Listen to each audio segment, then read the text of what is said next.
नमस्कार मित्रों, मैं विकास शाक्य एक बार फिर से आप सबका स्वागत करता हूं अपने चैनल पर। और आज हम डिस्कस करेंगे chapter number 25 the autobiography of a yogi से। ठीक है। तो the autobiography of a yogi के इस चैप्टर में योगानंद जी ने अपने कुछ अनुभव बताए हैं।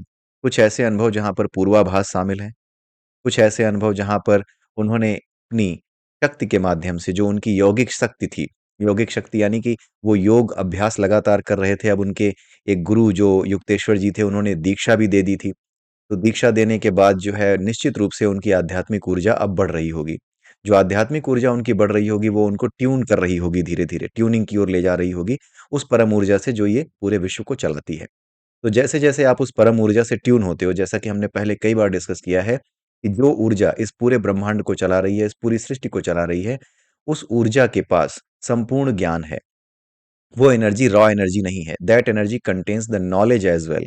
इस ज्ञान को भी रखती है कि इस पूरी की पूरी प्रकृति को कैसे चलाना है। तभी तो आपने देखा होगा कि इस प्रकृति में कभी भी माँ के गर्भ में जो शिशु होता है, उसके हाथ पैर लगाने का काम किसी को करना नहीं पड़ता।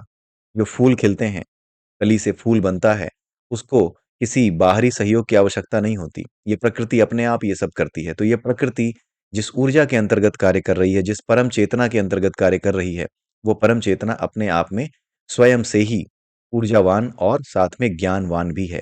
यानी ये रॉ एनर्जी नहीं है। It's a kind of energy which contains the knowledge itself to run this universe, to run this creation. ठीक है, वो सारी चीजें रखती है। तो जैसे जैसे आप योगाभ्यास में आगे बढ़ते हो, तो आपकी जो एनर्जी है, आप उसी एनर्जी का पार्ट हो, जो एनर्जी इस पूरे विश्व को चला रही है। आप उसी एनर्जी का पार्ट हो। बट द थिंग इज कि अभी आप डिस्टर्ब्ड हो। आप उसके साथ ट्यून नहीं हो, आपकी फ्रिक्वेंसी उस लेवल पे नहीं है कि आप उस एनर्जी से ट्यून हो सको। जब आप योगाभ्यास में आगे बढ़ते हो तो योग का अर्थ ही ये है कि आप उस एनर्जी से ट्यून हो सको। तो योगाभ्यास में गुरु आपको उसी ट्यूनिंग की ओर ले जाता है। पूरे ब्रह्मांड की, सृष्टि की जो ट्यूनिंग है, जो ऊर्जा है, जो आवृत्ति है, उसके साथ ट्यूनिंग की ओर ले जाता है। जैसे ही आप उसके साथ ट्यून हो जाते हो, तो क्योंकि वो एनर्जी सारा नॉलेज अपने पास रखती है, तो सिंस आप भी उस एनर्जी के साथ ट्यून हो चुके हो या होने लगते हो या हो जाते हो, तो इस केस में आपके सामने भी वो सारा नॉलेज, सारा ज्ञान खुलने लगता है या खुल जाता है। ठीक है? तो ये चीज़ यहाँ पर इस चैप्टर में आपको बेसिक रूप से समझ में आएगी कि किस तरीके से पूर्वाभास और किस तरीके से एक योगी की शक्तियाँ, जो कि ज्ञान रखता है, इस तरीके से तत्वों को बदला जाता है, उस स्तर पर अपने भीतर ही अपने आप को चेंज करने लगता है और लोगों की हेल्प करने लगता है, मदद करने लगता है। तो योगानंद जी ने इस चैप्टर में 2 घटनाओं के बारे में बताया है। एक तो अपनी बहन नलिनी के बारे में और एक अपने भाई अनंतदा के बारे में। अनंतदा के बारे में उन्होंने ये बताया है कि किस तरीके से उन्हें पहले ही आभास हो गया था कि अनंतदा का जीवन अब लगभग समाप्ति की ओर है। उन्होंने अपना संपूर्ण जीवन जी लिया है। अब उनके पास ज़्यादा समय नहीं बचा है। जैसे ही उनको ये आभास हुआ, तो उन्होंने किसी की परवाह नहीं की, उन्हें बड़ा बुरा लगा और उन्होंने अपना घर छोड़ करके म्यांमार जाने वाले एक जहाज पर जाने का निर्णय कर लिया। म्यांमार की ओर, यानी आज का जो बर्मा है, आज का जो म्यांमार है, उस समय का बर्मा, वहाँ जाने का उन्होंने निश्चय कर लिया। और वहाँ पर वो चले भी गए एक जहाज पर बैठ कर के। जहाज पर बैठ कर के जब वो जा रहे थे, तो उस जहाज पर एक डॉक्टर भी था। उस डॉक्टर के साथ उनकी जो है कुछ दोस्ती हो गई थी और उन्होंने बताया भी था अपने भाई के बारे में कि तबीयत वगैरह खराब है। फिर एक दिन क्या हुआ कि डॉक्टर साहब ने, जो जहाज पे सवार थे, उन डॉक्टर साहब ने इनको एक गिफ्ट दिया। वो गिफ्ट जो है कांच का कोई सामान था। अचानक से वो गिफ्ट क्या होता है कि योगानंद जी के हाथ से गिर करके टूट जाता है। जैसे ही वो टूटता है, वैसे ही योगानंद जी के मुख से ये निकलता है, उनके मुंह से ये बात निकलती है कि ये वो गिफ्ट था जो मेरे हाथ से गिर करके टूट गया है। ये मेरे भाई अनंतदा के लिए था और ये अब जो है इस दुनिया में नहीं है अनंतदा। उन्होंने ऐसा बोला, जबकि उन्हें पता भी नहीं था, कहीं थे भी नहीं वो।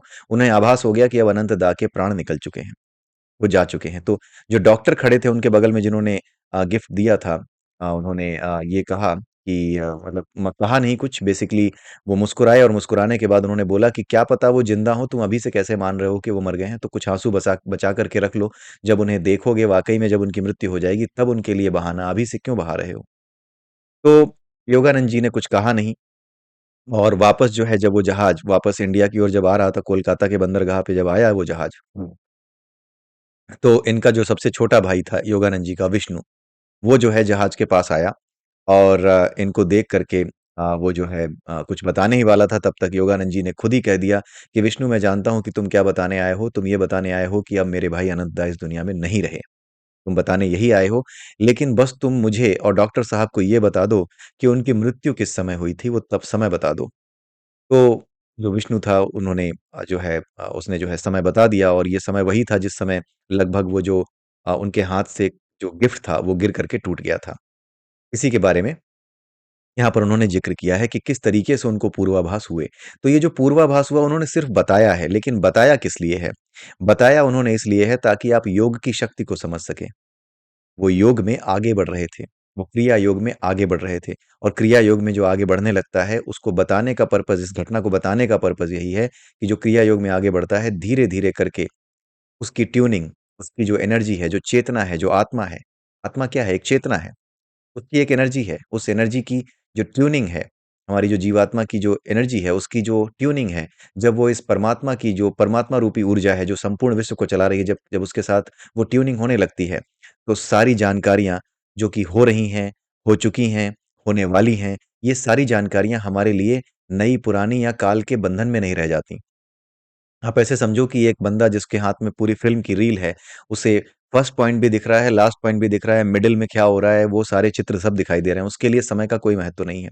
समय का महत्व उनके लिए है जिनके सामने ये रील एक-एक करके इस रील के दृश्य आएँगे, उनके लिए समय का महत्व है। जब ये रील के दृश्य एक-एक करके जिन व्यक्तियों के सामने आएँगे, तब वो समय की यात्रा करके उसको देखेंगे और तब उनके सामने ये दृश्य पहुँचेंगे। तो जो लोग समय की यात्रा करते हैं, काल के अंतर्गत हैं, वो इन घटनाओं को जब होती हैं, तब उन्हें देखते हैं और तब उन्हें पता लगता है क्या होने वाला है। लेकिन जो योगी है, वो योग कर लेता है किस चीज़ से? उस प्रकृति की उस ऊर्जा से, परम ऊर्जा से जिसे परमात्मा कहते हैं, उससे योग कर लेता है जो वास्तव में अपने आप को अलग रख करके इस पूरी सृष्टि को देख रहा होता है। उसके लिए ना भूतकाल है, ना वर्तमान काल है, ना भविष्य काल है। सब कुछ केवल और केवल एक काल आकाश के गोले के भीतर है, जिसमें ना तो कोई पहले है, ना कोई बाद में है। जैसे आप ये देख लो कि आप ऐसे समझो कि आप एक चींटी को चलते हुए देख रहे हो किसी एक पाइप पर। आपको पता है कि चींटी यहाँ से चल रही है और यहाँ पर पहुँचेगी। ठीक है, लेकिन चींटी को नहीं पता है कि वो कहाँ से चल रही है और कहाँ तक पहुँचेगी। जो अलग से देख रहा है, दूर से देख रहा है, उसके लिए ना तो वो पॉइंट जहाँ उसको पहुँचना है, ना वो उसकी आँखों से ओझल है, ना वो पॉइंट जहाँ से वो चलना शुरू करती है चींटी, वो पॉइंट भी ओझल उसकी आँखों से नहीं है। दोनों पॉइंट उसकी आँखों की जद में हैं, उसकी लिमिट में हैं। तो इसी तरीके से जो काल के परे हो जाता है, जो योग कर लेता है, योग करने पर क्या होता है, काल के परे होने का आभास होने लगता है। आपके लिए समय का बीता हुआ समय और समय का जो आने वाला समय है और जो वर्तमान समय है, ये कोई मायने नहीं रखते। जब आप ट्यून हो जाते हो उस एनर्जी से, तो आभास होने लगते हैं, पता लगने लगता है आपको। ऐसा लगता है कि आप घटनाओं को बड़े स्पष्ट रूप से देख रहे हैं। आप इसको बता नहीं सकते किसी को, ऐसा कुछ नहीं कि कोई आपके कान में आके कह जाता है या फिर आपको स्पष्ट रूप से कुछ दिखाई देता है। ये आभास होते हैं। राइट? और अगर स्पष्ट रूप से कुछ दिखता भी है, तो आपको जो आभास होते हैं, उसका कल्पनाशील जो रूप होता है, बहुत ही स्ट्रॉन्ग जो कल्पना होती है, जो जिस रूप में हो सकती है, वो कल्पना सामने आती है और जो भी कल्पना सामने आती है, वो वाक़ई में वो दृश्य किसी न किसी जगह पर पहले से मौजूद होता है। ठीक है?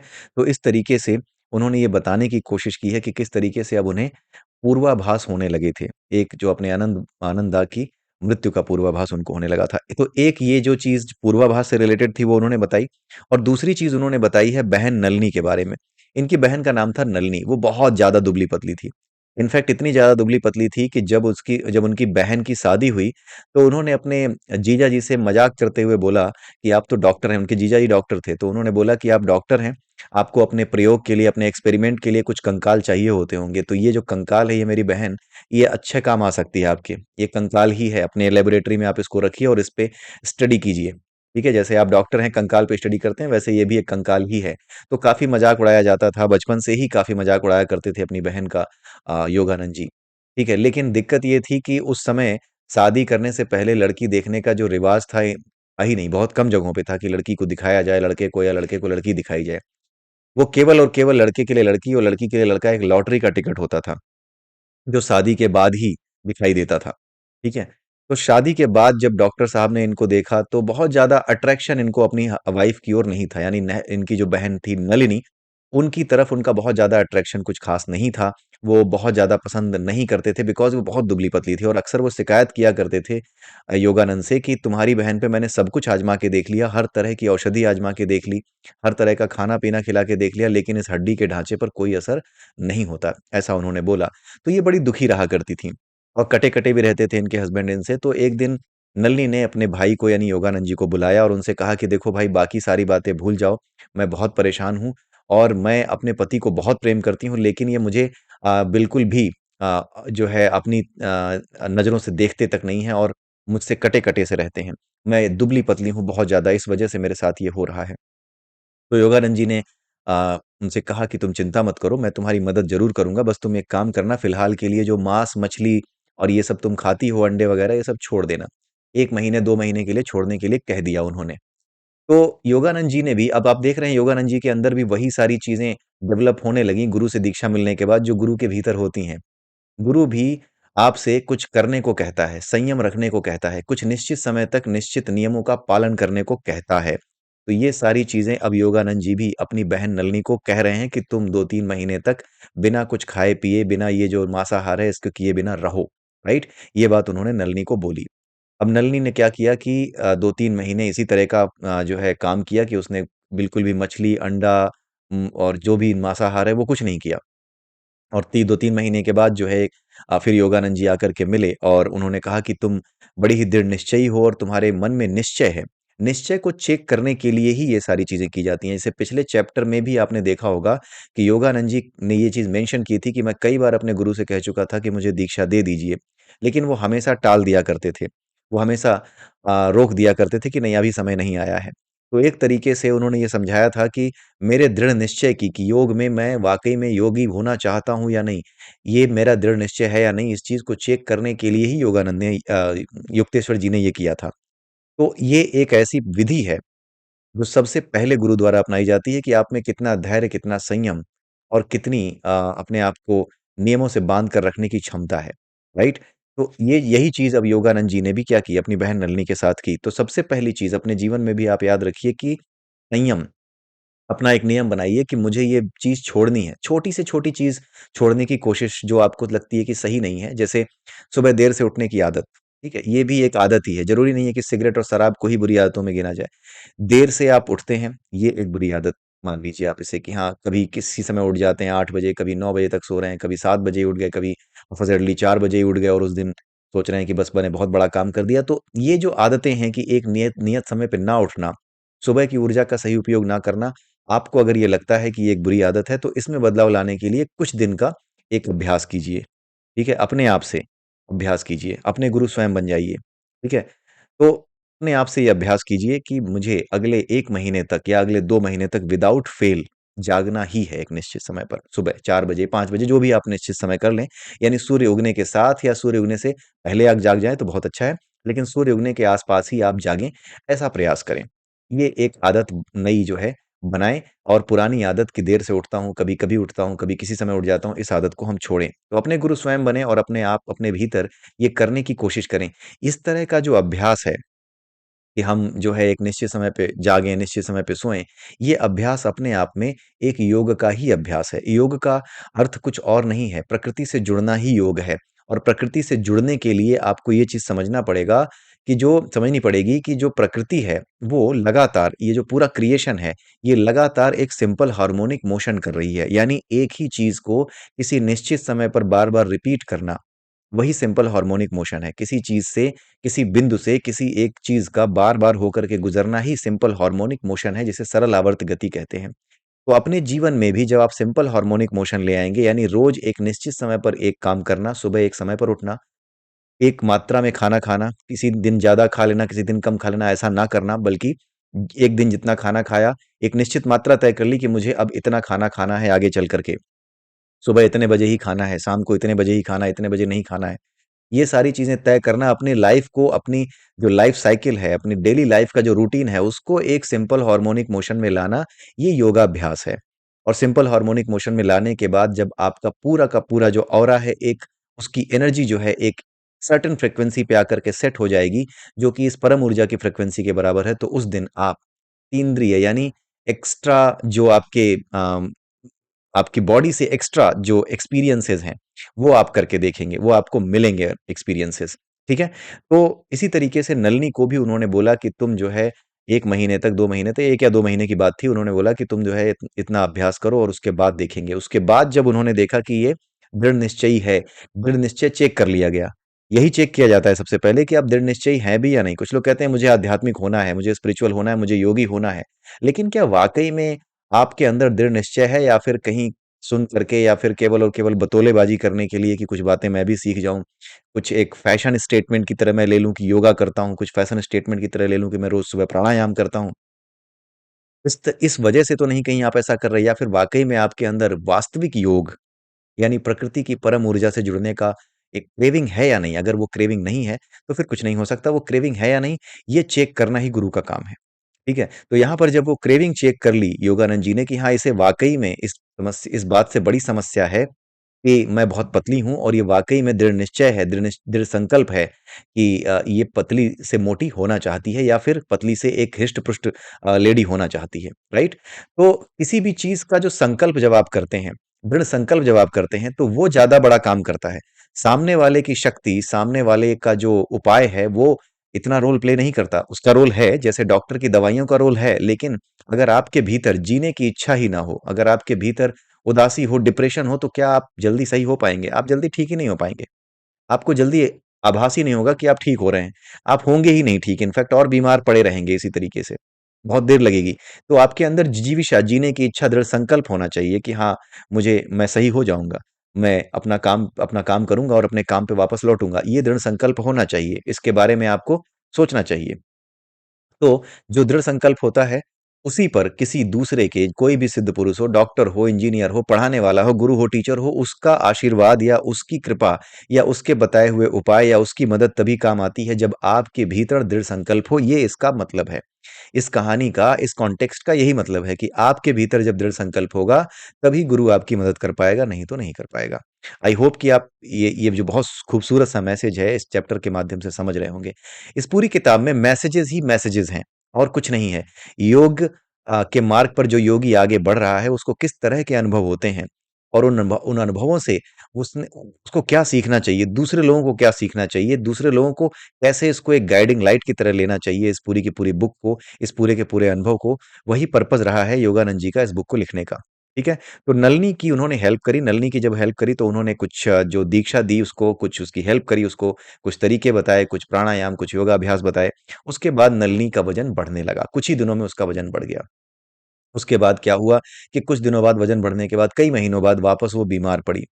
उसको जो है कुछ बीमारी हो गई, टाइफाइड हो गया। टाइफाइड होने के बाद जो है वो बीमार रहने लगी, काफ़ी दिनों तक बीमार रही, और उस टाइफाइड की वजह से उसका जो बॉडी है, उसको पक्षाघात हो गया। जो कमर जो आपका जो रीढ़ की हड्डी है, उसके नीचे जो पैर को जोड़ने वाली जो मांसपेशियाँ हैं, उनमें जो न्यूरॉन्स हैं, वो थोड़े कमज़ोर पड़ जाते हैं। तो उसके बाद बैठना, उठना, ये थोड़ा मुश्किल हो जाता है। आदमी ठीक से चल नहीं पाता, उठ नहीं पाता, बैठ नहीं पाता, महसूस नहीं कर पाता कि शरीर के निचले हिस्से में क्या हो रहा है। कई बार ऐसा भी हो जाता है। तो इस तरह की चीज़ें जो है होने लगीं उनकी बहन के साथ। तो ये दोबारा मिलने गए, दोबारा इन्होंने देखा, और इनके पति ने कहा कि ये तो फिर से बीमार पड़ गई है। मैं बहुत कुछ करके देख चुका हूँ, लेकिन मुझे तो ऐसा लग रहा है कि ये बचेगी ही नहीं, या फिर मतलब उन्होंने कुछ ऐसा कहने की कोशिश की कि मुझे लग नहीं रहा कि कोई उम्मीद है इसके सही होने की। तो योगानंद जी ने कहा कि आप चिंता मत कीजिए, ये 1 हफ्ते में ही ठीक होने लगेगी। तो योगानंद जी ने ऐसा क्यों कहा, उन्होंने बहुत डिटेल में नहीं बताया है, उन्होंने क्या किया ये डिटेल में नहीं बताया है। बट हाँ, उन्होंने ये ज़रूर बताया है, क्योंकि वो योग के मार्ग पर आगे बढ़ रहे थे, इसलिए उनके भीतर से जो शक्तियाँ थीं, उनके भीतर जो ट्यूनिंग हो चुकी थी इस परम ऊर्जा के साथ, उस परम ऊर्जा की ट्यूनिंग की वजह से उन्हें इन रहस्यों का पता लग गया था कि किसी की हेल्प, किसी खास लक्ष्य को हासिल करने में कैसे की जाए। गुरु भी तो यही करते हैं, किसी खास लक्ष्य को हासिल करने में आपकी मदद कैसे की जाए, यही ज्ञान तो उन्हें होता है, तभी तो आप गुरु खोजते हैं, राइट? तभी तो आप गुरु की शरण में जाते हैं, कि हाँ, गुरु ही मदद कर सकते हैं। तो ठीक उसी तरीके से यहाँ पर योगानंद जी ये बता रहे हैं कि उनके भीतर ये ज्ञान आ चुका था। डायरेक्टली नहीं लिखा है, लेकिन आप ये समझिए कि उनके भीतर ये ज्ञान आ चुका था कि वो दूसरों की मदद कर सकते थे। प्रकृति के नियमों को जानने की वजह से किस तरीके से, किस प्रकार से चीज़ों को बदला जाए इस प्रकृति में, कि इस व्यक्ति के जीवन में सकारात्मक या जिस प्रकार के परिवर्तन ये चाह रहा है, वो हों। तो ये सारी चीज़ें योगानंद जी ने करनी शुरू की अपनी बहन के साथ। तो उनकी बहन अब धीरे-धीरे वापस स्वस्थ होने लगी, और 1 हफ्ते बाद जो है वो स्वस्थ हो भी गई। और इसके लिए उन्होंने क्या किया कि योगानंद जी ने युक्तेश्वर गिरी जी से भी बात की थी। युक्तेश्वर गिरी जी के पास गए थे और उनसे कहा था कि मेरी बहन बहुत बीमार है। युक्तेश्वर गिरी जी ने कहा कि ऐसी कोई बात नहीं है, कोई समस्या नहीं है, वो ठीक हो जाएगी। और योगानंद जी को पूरा विश्वास था कि गुरुजी कभी गलत नहीं कहते हैं, तो उन्होंने कहा कि गुरुजी आपने तो आप बिल्कुल उसको देखा भी नहीं है, कुछ जानते भी नहीं उसके बारे में, जन्म तिथि भी नहीं मालूम है आपको, फिर भी आपको ये पता है कि वो ठीक हो जाएगी, आपने उसके बारे में बहुत बातें बता दी। तो उन्होंने कहा कि देखो योगानंद, यहाँ पर जो है युक्तेश्वर गिरी की बात भी बड़े ध्यान से सुनिएगा। आप लोगों ने एक चीज़ पढ़ी होगी, एस्ट्रोलॉजी। एस्ट्रोलॉजी जो आप कुंडली वगैरह देखते हैं वो एस्ट्रोलॉजी है। में एस्ट्रोलॉजी का अध्ययन किया जाता है। उस एस्ट्रोलॉजी के अलावा एक एस्ट्रोलॉजी और होती है जिसको कहते हैं साइकिक एस्ट्रोलॉजी। उसी साइकिक एस्ट्रोलॉजी की बात जो है योगानंद जी के गुरुजी यानी युक्तेश्वर गिरी जी यहाँ पे कर रहे हैं। उन्होंने बोला कि मुकुंद, ये जो ये जो एस्ट्रोलॉजी की बात तुम कर रहे हो, ये एस्ट्रोलॉजी वो एस्ट्रोलॉजी नहीं है। ये एस्ट्रोलॉजी साइकिक एस्ट्रोलॉजी है, और वो एस्ट्रोलॉजी ऐसी है जो पूरे के पूरे विश्व में जो एनर्जी है उसकी स्टडी कर सकती है, उसको उसको देख सकती है, और उस एनर्जी के माध्यम से, उस एनर्जी के सामने सब कुछ प्रकट है। अगर तुम योगानंद हो तो मैं तुम्हें देख सकता हूँ। तुम्हारे भाई-बहन क्या हैं, कैसे हैं, ये सारी चीज़ों का अनुभव करना उनके लिए मेरे लिए मुश्किल नहीं है। ये जो है युक्तेश्वर जी का कहने का मतलब था। ठीक है? तो उन्होंने क्या कहा कि अपनी बहन को जाके कहना कि वो ठीक हो जाएगी, चिंता ना करे, और वो उन्होंने यही किया, अपने जीजा जी को बताया कि आप चिंता मत कीजिए, ये ठीक हो जाएगी, कोई समस्या नहीं है। ठीक है? उसके बाद क्या हुआ कि जब वो जा रहे थे योगानंद जी, तो पीछे से युक्तेश्वर गिरी जी ने उनको रोका और उन्होंने बोला कि तुम्हारी बहन के कोई बच्चे नहीं हैं, लेकिन तुम इस बात की चिंता मत करना, अपनी बहन से कहना कि इस बात की चिंता ना करे, उसे 2 पुत्रियों का आशीर्वाद प्राप्त होगा, 2 पुत्रियाँ उसे होंगी। तो उस समय तो कोई बच्ची थी नहीं, और योगानंद जी को भी लगा कि हाँ, गुरुजी कभी गलत बोलते नहीं हैं, तो कहीं न कहीं ये बात भी सच होगी। उन्होंने जाकर के नलिनी को ये बताया, और नलिनी के वाक़ई में कुछ समय बाद पहली पुत्री पैदा हुई, और उसके कुछ सालों बाद दूसरी पुत्री भी पैदा हुई। तो यहाँ पर जो योग के मार्ग पर आगे बढ़ रहे होते हैं, उन व्यक्तियों के क्या आभास होते हैं, क्या अनुभव होते हैं, उन अनुभवों को ज्ञान के स्तर पर चीज़ों को बदलने की जो क्षमता आने लगती है, चीज़ों को देखने की जो क्षमता आने लगती है, उस स्तर पर किस तरीके के चेंज होते हैं, वो चेंज यहाँ पर बताए गए हैं इस चैप्टर में। आई होप कि आपको ये चैप्टर अच्छा लगा होगा, और अगर अच्छा लगा है तो कमेंट कीजिए, बताइए मुझे, और इसी के साथ ये वीडियो मैं यहीं पे समाप्त करता हूँ। अगले वीडियो में फिर मिलेंगे अगले चैप्टर के साथ, तब तक के लिए जय सिया राम, जय श्री कृष्णा, जय श्री राधे।